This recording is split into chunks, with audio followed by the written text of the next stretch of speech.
بسم اللہ الرحمن الرحیم۔ السلام علیکم ویورز، کیا حال ہے؟ امید ہے کہ آپ لوگ سب ٹھیک ہوں گے۔ آج میں آپ کے سامنے ایک اور حدیث پیش کروں گا۔ وہ حدیث جو ہے نا بہت ہی اہم موضوع کے بارے میں ہے۔ اس کے بارے میں آپ کو بتا دیتا ہوں کہ وہ کس چیز کے بارے میں ہے۔ دیکھیں، آج کل ہمارے اندر ایک لوگوں میں بہت زیادہ ایک بیماری پھیلی ہوئی ہے جس کو ہم کہتے ہیں بلڈ پریشر کی بیماری، کہ اس میں ہمارا جو خون ہے وہ بہت تیزی سے گردش کرتا ہے اور بعض دفعہ اس کی وجہ سے انسان جو ہے نا کوئی بندہ وفات بھی پا جاتا ہے۔ تو نبی اسلام نے جو ہے نا اس بیماری کا جو ہے ایک حدیث میں ذکر فرمایا ہے اور اس کا علاج بھی ہمیں بتایا ہے۔ تو وہ حدیث میں آپ کے سامنے پڑھوں گا اور اس کا ترجمہ کر کے آپ کو بتاؤں گا۔ عن انس رضی اللہ عنہ قال قال رسول اللہ صلی اللہ علیہ وسلم اذا حاج بأحدكم الدم فليحتجم اذا حاج بأحدكم الدم فليحتجم فإن الدم اذا تبيغ بصاحبه يقتله۔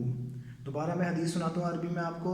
عن انس رضی اللہ عنہ قال قال رسول اللہ صلی اللہ علیہ وسلم اذا حاج بأحدكم الدم فليحتجم فإن الدم اذا تبيغ بصاحبه يقتله۔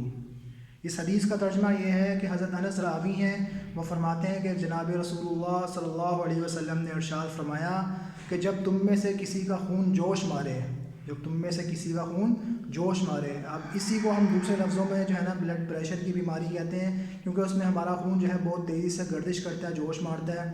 تو نبی اسلام نے علاج اس کا جو ہے نا حل ہمیں بتایا کہ پھر جب کسی بندے کو یہ بیماری ہو تو وہ کیا کرے، فلیحتجم، تو اس کو چاہیے کہ وہ سینگی لگوائے، جس کو آج کل ہم دوسرے لفظوں میں حجامہ کہتے ہیں۔ تو نبی اسلام نے اس بیماری کے لیے ہمیں اس کا جو ہے وہ علاج کیا بتایا کہ آپ لوگ کیا کراؤ، حجامہ کراؤ۔ اور اس کی وجہ کیوں بتائی کہ یعنی اس کی وجہ بتائی آگے، کیونکہ نبی اسلام فرما رہے ہیں کہ جو بیماری ہے بہت جو ہے نا سنگین بیماری ہے، ایسی بیماری ہے کہ یہ بندے کو ہلاک کرتی ہے۔ نبی اسلام نے آگے فرمایا فإن الدم اذا تبيغ بصاحبه، کیونکہ جب خون جو ہے نا وہ جوش مارتا ہے، بصاحبه يقتله، تو اس شخص کو ہلاک کر دیتا ہے جس کا خون جوش مار رہا ہوتا ہے۔ تو اللہ تعالیٰ جو ہے نا ہم سب کو جو ہے نا اس حدیث کو یاد کرنے کی اور جو ہے نا دوسروں تک پھیلانے کی توفیق دے۔ السلام علیکم ورحمۃ اللہ وبرکاتہ۔